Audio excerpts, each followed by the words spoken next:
Jadi ada satu prinsip yang harus kita pegang ketika kita mau putar uang. Yang kita putar itu harus yang bukan kita pergunakan untuk kebutuhan sehari-hari.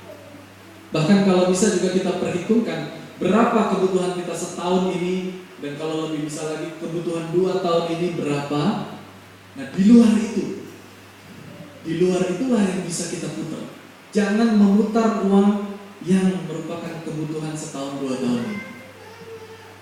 Sehingga seandainya kita tertipu atau seandainya bisnisnya kita ini memang lagi misalnya memang lagi ya ada sesuatu yang nggak bisa membuat itu, sehingga semuanya hancur, hilang total, kita tetap bisa hidup, keluarga kita tetap bisa hidup, karena yang kita pakai itu di luar untuk kebutuhan 1 tahun 2 tahun.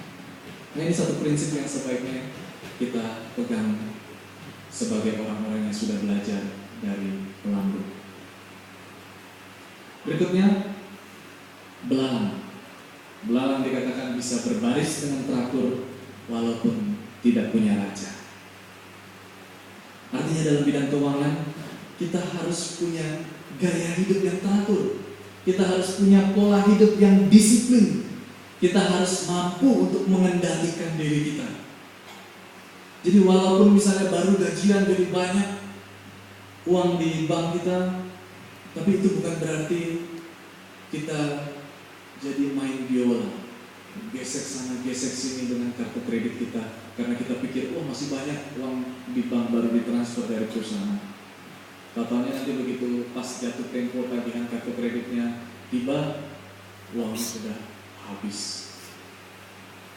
Atau mungkin yang bukan dengan transfer bank, kita pegang uang, dompet masih tebel. Lihat di sini, ini barang bagus, ambil. Rasanya masih tebel juga. Lihat ada makanan enak, pesan. Ya, tanggal muda, dompet tebel. Tanggal tua, dompet tipis. Nah, Bapak Ibu dan Saudara, dikasih oleh Tuhan Yesus Kristus. Kalau masalah tanggal itu masih seringkali menjadi masalah dalam keuangan keluarga kita. Kalau masih ada perbedaan antara tanggal muda dengan tanggal tua di dalam keuangan keluarga kita, itu artinya apa? Artinya kita perlu belajar dari belalang. Belalang walaupun tidak ada raja, mereka hidupnya bisa berbaris dengan teratur. Jadi walaupun tidak ada yang mengawasi keuangan kita, walaupun tidak ada yang istilahnya ini uangnya lagi banyak, kita uangnya lagi sedikit, tapi kita bisa teratur. Nah itulah berarti kita sudah belajar dari belalang. Terakhir yang keempat, belajarlah dari cicak. Cicak juga dikatakan sebagai binatang yang lemah, bisa gampang ditangkap dengan tangan, tapi dikatakan dia bisa berada di istana raja. Bagaimana cicak bisa sampai di istana raja? Karena cicak itu adalah memiliki kemampuan untuk merayap tembok. Dan kita tahu tembok itu ada macam-macam. Ada tembok yang seperti ini, lurus ke atas, ada tembok yang seperti di sini juga, miring. Ada juga tembok yang vertikal. Nah kehebatannya cicak adalah bagaimanapun bentuknya, dia bisa manjat, dia bisa terus merayap.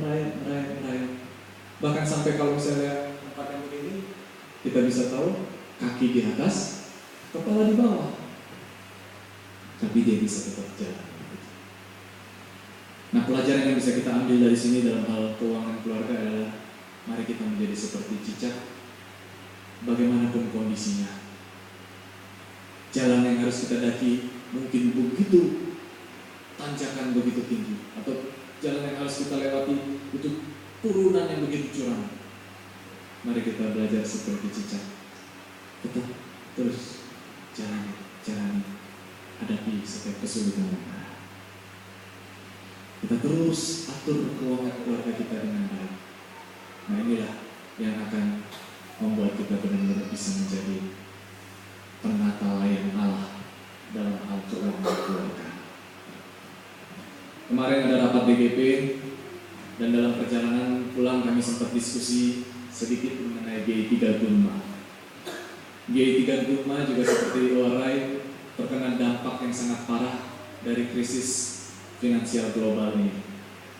Jumlah jemaatnya turun drastis menjadi hanya sekitar 20 orang lebih, dan sebagian besar itu Kensuse. Kita tahu Kensuse pendapatannya jelas berbeda dengan yang bukan Kensuse. Tapi gembala waktu itu, Bapak Pendeta Justinus beserta para majelis, mereka menerapkan prinsip cicak ini. Mereka mengatur keuangan dengan baik-baik. Mereka cari jalan bagaimana menambah pemasukan. Mereka cari jalan juga bagaimana mengurangi pengeluaran.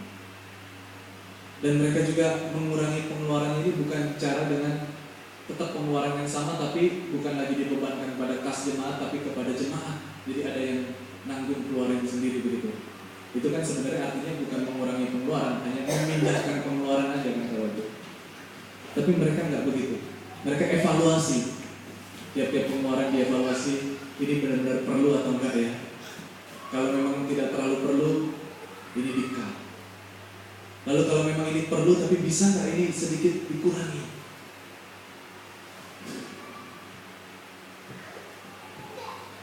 Jadi mereka kalau buat acaranya selalu dibuat lebih sederhana dari sebelum-sebelumnya. Mereka juga kalau ada pembicara, itu mereka juga membatasi. Tidak setiap tawaran dari Tokyo, ini ada pembicara ini, oh iya datang. Mereka juga membatasi. Sehingga dengan itu mereka konsisten pelan-pelan atur keuangannya. Maka GI35 bisa terus menjalankan pelayanannya, dan bahkan mereka bisa segera pulih. Walaupun mereka sudah jatuh sedemikian, tapi cepat mereka bisa perlahan-lahan merayap. Seperti cicak ini, akhirnya mereka bisa sampai tahun lalu mereka sudah 1,2 juta uang kas. Dan kemarin rapat DGP kita lihat sudah setahun dari sejak itu tetap stabil, bisa tetap terus di atas 1,2 juta keuangannya. Kuncinya adalah seperti cicak, terus konsisten, jalani terus, sehingga akhirnya bisa sampai di istana raja. Mari kita menyadari, kita adalah penata layan Allah. Kita diminta oleh Allah untuk bisa menata sedemikian rupa sehingga kita bisa melayani Allah dan melayani sesama kita, terutama keluarga kita. Mari kita menjadi pengurus yang baik dari berbagai kasih karunia yang Allah curahkan bagi kita. Khususnya dalam hal keuangan, mari belajar membuat persediaan. Mari belajar mengenal resiko yang ada dan menghindari resiko yang tidak perlu kita ambil. Mari belajar memiliki pola hidup yang teratur, dan mari belajar untuk terus berjuang dengan konsisten. Dan melalui itu kita melakukan kebajikan bagi keluarga kita, bagi keuangan keluarga kita. Mari kita berdoa. Bapa di dalam surga, terima kasih untuk firman Tuhan malam hari ini yang boleh mengingatkan kami betapa Tuhan sebenarnya begitu baik. Tuhan mencurahkan bukan cuma satu, tapi Tuhan mencurahkan berbagai kasih karunia buat kami. Tuhan tolong kami Tuhan supaya kami bukan melihat kepada orang lain, apa yang orang lain punya dan apa yang kami tidak punya, tapi kami mau Tuhan untuk belajar melihat kepada apa yang sudah kami punya, apa yang Tuhan sudah anugerahkan kepada kami. Dan Tuhan tolong kami, mampukan kami dengan kuasa Roh-Mu yang kudus untuk kami bisa mengatur, untuk kami bisa menata sedemikian rupa, walaupun kecil, walaupun lemah, tapi kami bisa atur untuk supaya bisa melayani Tuhan, dipergunakan untuk melayani Tuhan dan melayani sesama. Jadikan kami penata layan Allah, bahkan dalam bidang keuangan keluarga kami ya Tuhan. Kami terus berdoa Tuhan untuk Ibu Mika Amisawa Kilapong yang dalam kondisi sakit, batuk-batuk tidak sembuh-sembuh. Kami berdoa dalam nama Tuhan Yesus, Tuhan memberikan kesembuhan. Berdoa juga Tuhan untuk persiapan ibadah hari ulang tahun dan pengucapan syukur tanggal 14 Juli ini.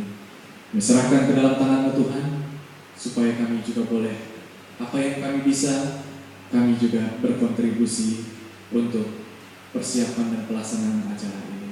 Kami mendoakan supaya melalui acara ini orang-orang Jepang pun boleh mengenal bangsa dan budaya Indonesia dan bahkan mengenal Tuhan Yesus.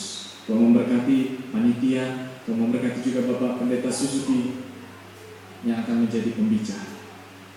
Pakai kami semua Tuhan sebagai saluran berkat Tuhan. Berdoa juga untuk Badan Misi World Partner yang dipimpin oleh Bapak Pendeta Pamuji. Terus Tuhan pakai badan misi ini untuk memberkati gereja-gereja di Indonesia, supaya gereja-gereja di Indonesia juga boleh mengerti tentang misi dan bahkan boleh terlibat aktif dalam hal misi. Berdoa juga ke G3 Warai dalam melalui kursus Kairos yang ada, kami boleh sungguh-sungguh mengarahkan gereja ini bukan untuk kesenangan kami, bukan untuk kenikmatan kami, tapi untuk menjadi berkat bagi bangsa-bangsa yang berbeda dengan kami, bahkan sampai ke ujung bumi. Ini kerinduan kami Tuhan. Kami mau menutup doa syafaat kami ini dengan doa yang sudah Tuhan ajarkan. Bapa kami yang di surga, dikuduskanlah namamu.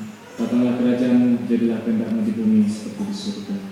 Berikanlah kami pada hari ini makanan kami yang secukupnya, dan ampunilah kami akan kesalahan kami, seperti kami juga mengampuni orang yang bersalah kepada kami.